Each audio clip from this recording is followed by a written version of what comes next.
Good morning. Welcome to Common Sense with Tom Schmitz. I'm your host, Tom Schmitz. I'm coming to you live from the Power Plant Business Incubator. With that being said, I need to remind everyone that the views expressed on this show are those of the host and the guest only, and in no way reflect the views or opinions of the CEP, the Power Plant Business Incubator, the City of Ocala, or Marion County. Today, my guest, I will have County Commissioner from District 3, Jeff Gold. We'll get to our guest in a minute, but before we get started, I want to just take a moment to talk about the City Council meeting in Ocala last night, where the council members voted 4-1 to have a moratorium on the issue of medical marijuana until September of 2017. Now, this is no way means that the City of Ocala has said we're not going to accept what the voters of Florida decreed in a 70% to 30% vote on medical marijuana. It just says that they want to take a wait and see approach on what the state comes up with legislatively before they decide on places or zoning to put medical marijuana growing establishments or dispensaries. I think it's hullabaloo. You can't kick the can down the road. The voters have spoke. Medical marijuana is a fact. It's not something we think may happen. It's not something we hope may or may not happen. It's law now. It's been passed. It's a constitutional amendment to the Constitution of the state of Florida. So it's coming, and I think that you get ahead of the program, not behind. You be proactive, not reactive, which is what I feel the City Council of Ocala has done. They've become reactive. We're going to react to what the state does, and then we'll decide where zoning should go. And I know it's not as easy as I'm making it sound, but I think you start the process now instead of putting it into a moratorium. The County Commission did the exact same thing, albeit not as long. They only did a 180-day moratorium. But there are workshops coming up for the county to discuss medical marijuana. I just think in my opinion, everybody should have dove in feet first and just got this ball rolling. And that way, when the state does come up with its legislation of exactly what the terms are, then you're ready to hit the ground running and reap the rewards, if any, of the financial windfall that a lot of people say will happen. I don't know if that's going to happen or not. A lot of people said there'd be financial windfall with the lottery too, and we know how that's worked out. With that, I will bring in my guest today, County Commissioner from the 3rd District, Jeff Gold. Commissioner Gold, good morning to you, and thanks for joining us. How are you doing, Tom? Good. Now, truth be told, Jeff, you and I have known each other for a while. Yes, sir. And it started out because your daughter has a penchant for trivia. Yes, they both do. So all of them do. The two oldest were the ones that you saw with me, and yeah, we've been, how long has it been? It's been 7 or 8 years.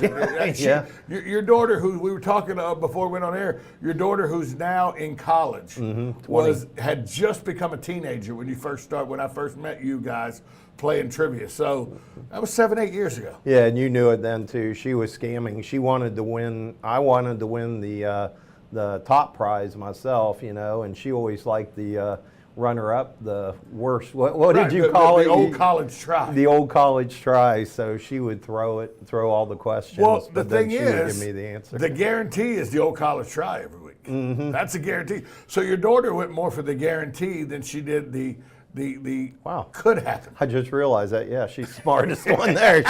She went for the sure thing. She was actually one that helped me too with my campaign by figuring out all the numbers and crunched all the numbers and the precinct information and went through it.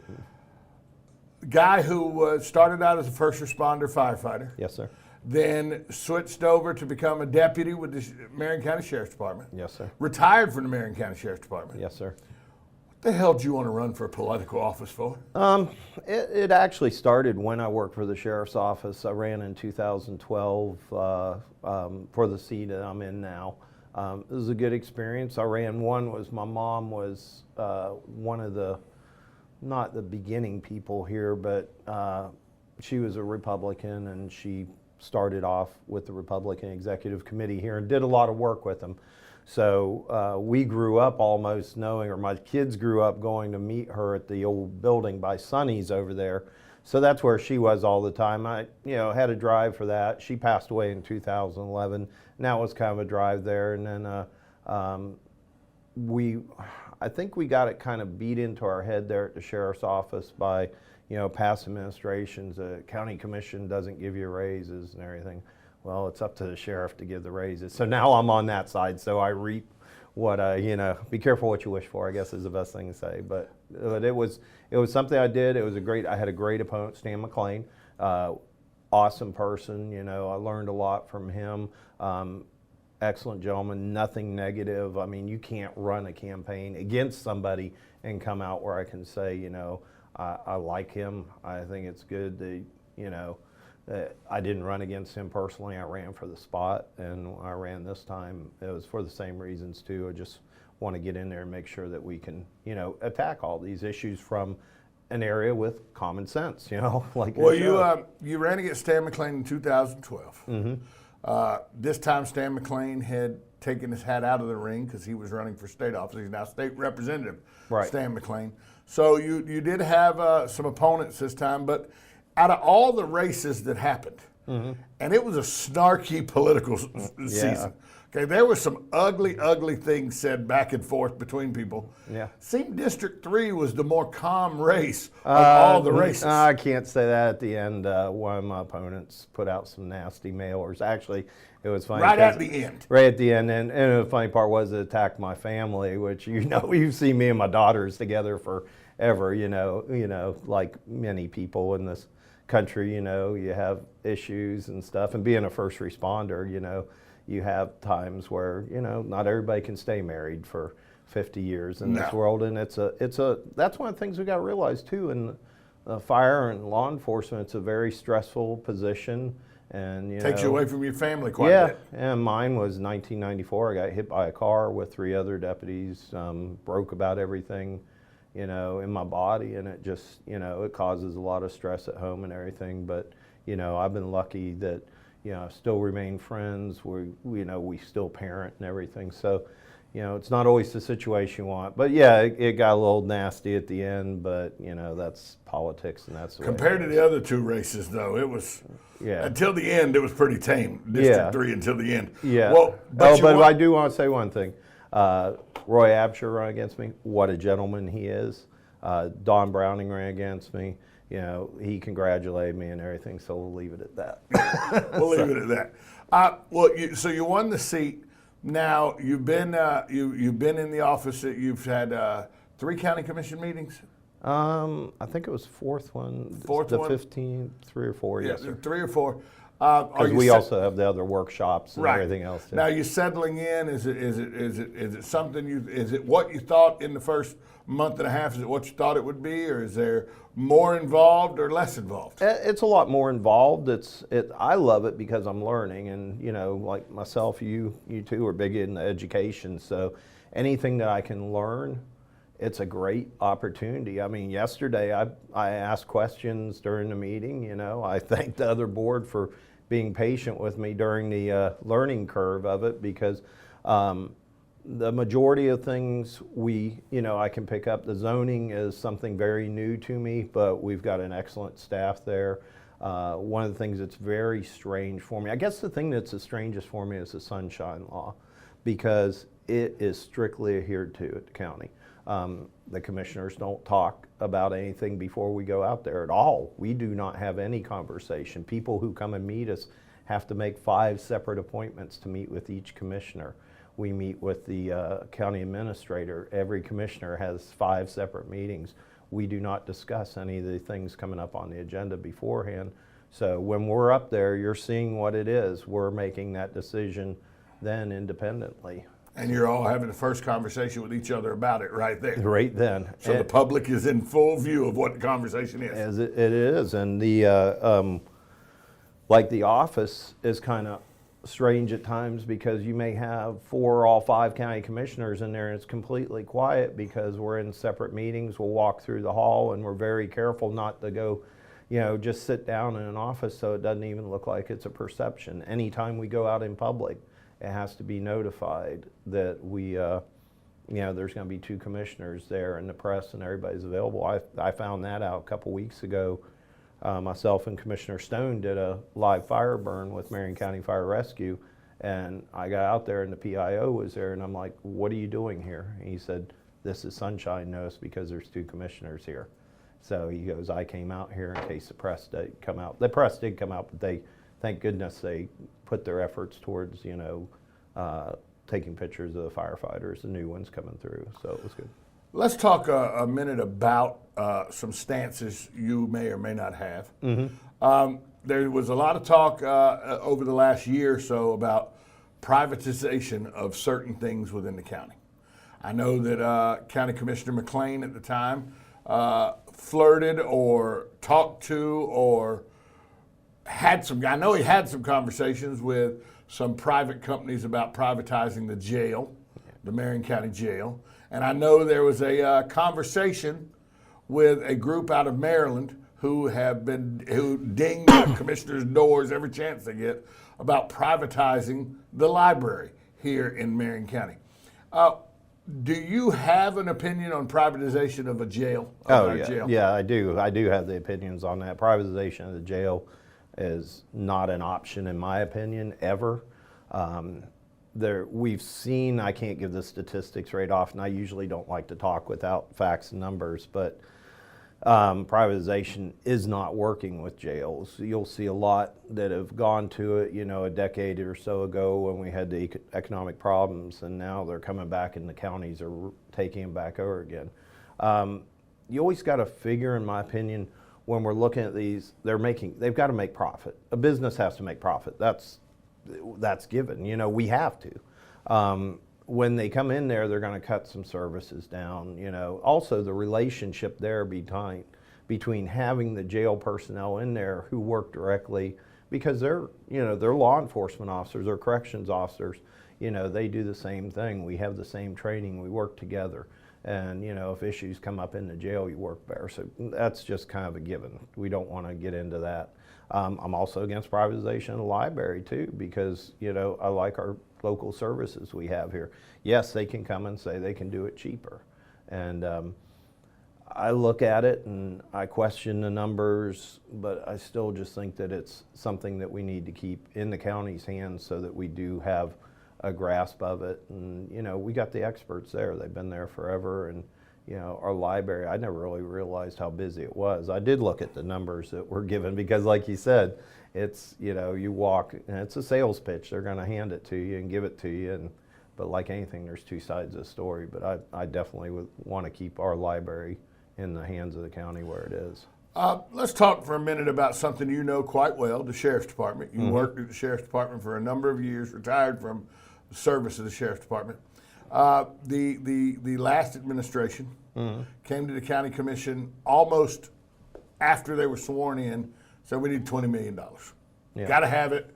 The Sheriff's Department's in a shambles. It's falling apart. It's going to take $20 million to survive.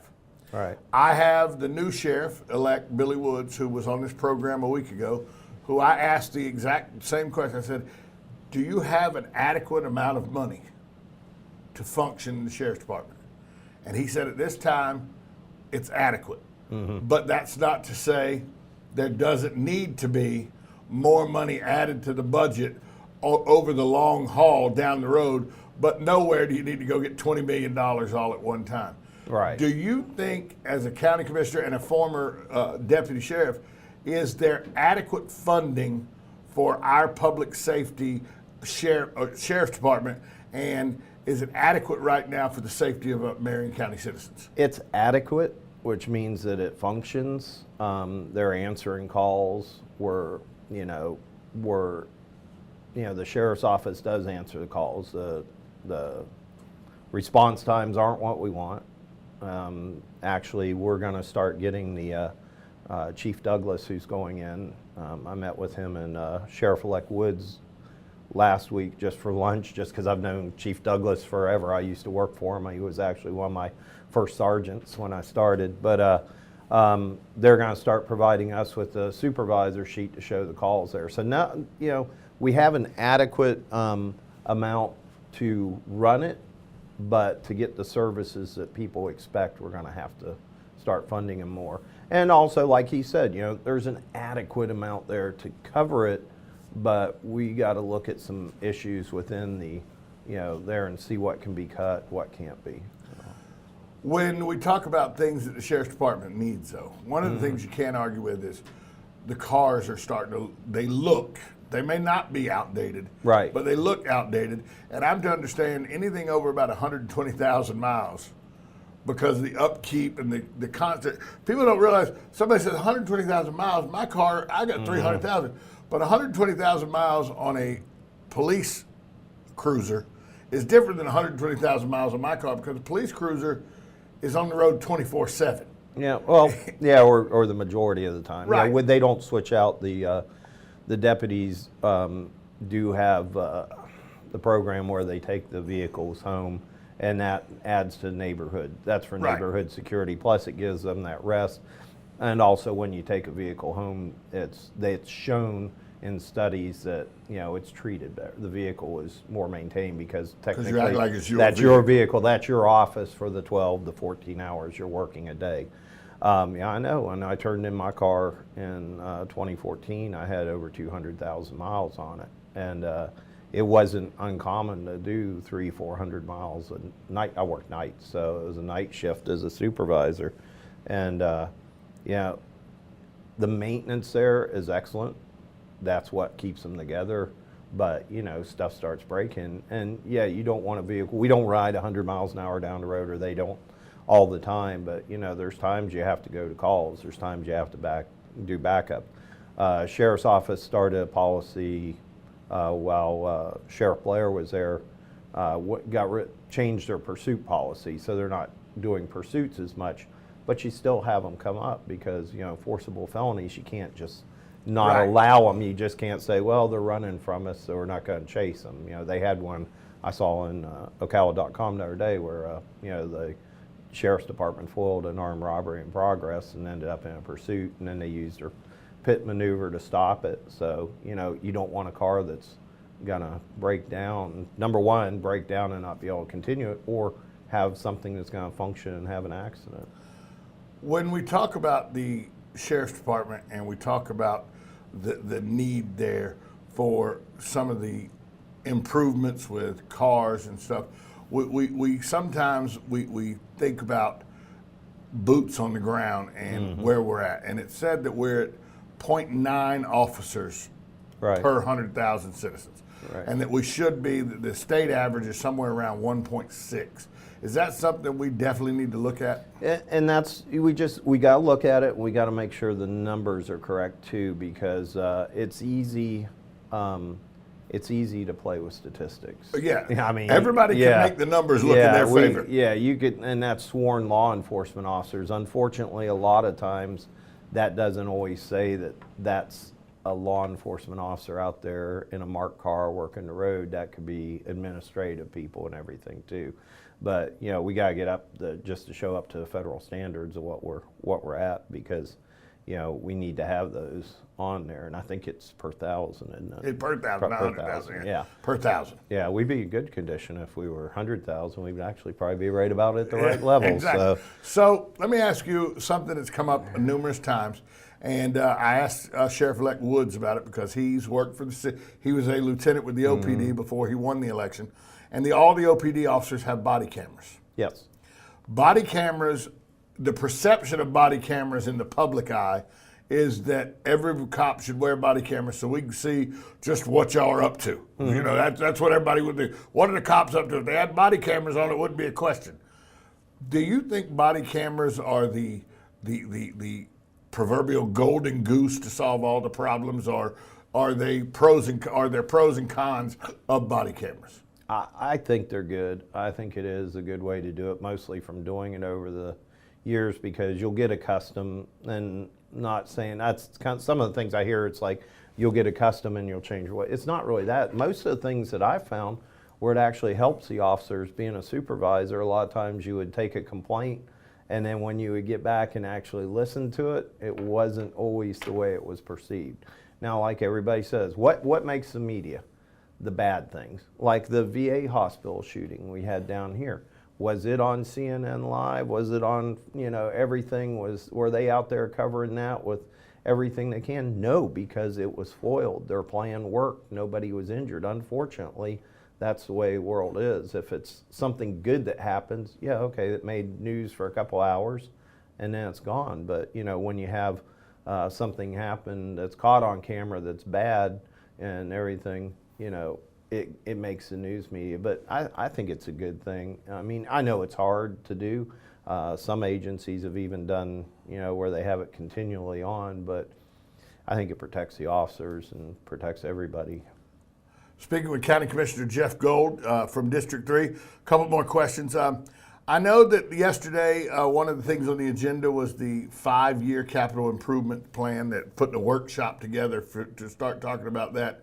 When you talk about improvements to the county over the course of the next 3 or 4 years, because we've had, for lack of a better term, a moratorium for 11 years as we've come through the economic downturn, and we're starting to see a tick up now, capital improvements and just infrastructure improvements as a whole, how important is that to the logistics of the county, drawing business in, and the success of the county, and the safety of the citizenry of the county? And I think I'm going to answer your question correct here.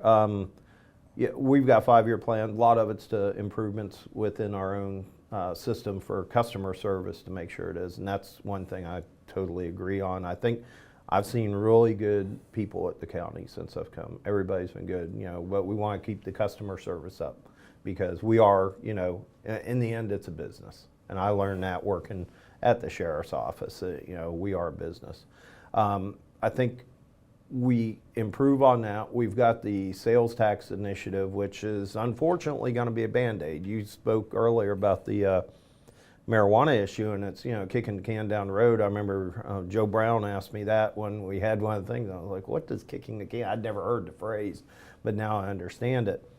The sales tax initiative is going to catch us up some from these years, like you said, with the cars, start to do some of our road improvements and get us up to where we're at. That's going to be an improvement on that issue. But it goes away in 4 years. Yeah, and that's something I guess we'll have to look at again coming up. And there was one of the workshops the other day that we talked about something, an agenda that might have cut some of the restrictions on the sales taxes in the future, where we might be able to use them for operational expenses. And that's not on the local level, that's on a state level, but we have issues that Marion County is going to push for. And that's a lot of people, everything's education. A lot of people don't know that all the things we do. The thing that I hate the worst, my pet peeve right now, is people go, oh, you're a part-time job, you work 2 days a month. Well, I've been putting 50, 60 hours a week into this, and pretty much what I see every other commissioner does the same. So we're doing the stuff that we need to do. Getting back, we are bringing in businesses in here. They mentioned yesterday that we're trying to get Chewy Company, which is a big pet supply company in here. They'll be, huge to the county, and we do give them some incentives, but it's always outweighs the amount in the end by the property taxes and everything. We always make money for the first, even though the first couple of years aren't as much, we are making money on that. So we've got a lot of these, and unfortunately, this is what's going to bring our money up, is going to be it. We're in a place here, I'm a native, I'm born here, I live here, and somebody told me, actually one of the judges told me the other day, said everybody in Marion County wants Marion County to be what it was when they moved here, and never to change. Well, we've got to change. We've got to build. Well, that's just not realistic. Yeah, and we've got to, the one way, nobody wants taxes. Nobody wants their millage rate, their property taxes to go up. Nobody wants to pay taxes. Nobody wants to pay for things a lot of times. But everybody expects the best law enforcement service, the best fire service. And we got to remember, we've got a lot of other services in the county too that we need to look at wages and salaries. Also on the, with the utilities, the road crews and everybody in general, because we've got to maintain that quality of employee here that we lose. Final question with County Commissioner Jeff Gold from District 3. We have one of the most magnificent areas, in my opinion, on the face of the planet that the state is the property owner of. Silver Springs. See, you knew right away. And it, to me, is just sitting there floundering under the tutelage of the state. I know the county just recently tried to become the concessionaire of it again, lost the bid to Bobby Genovese's company.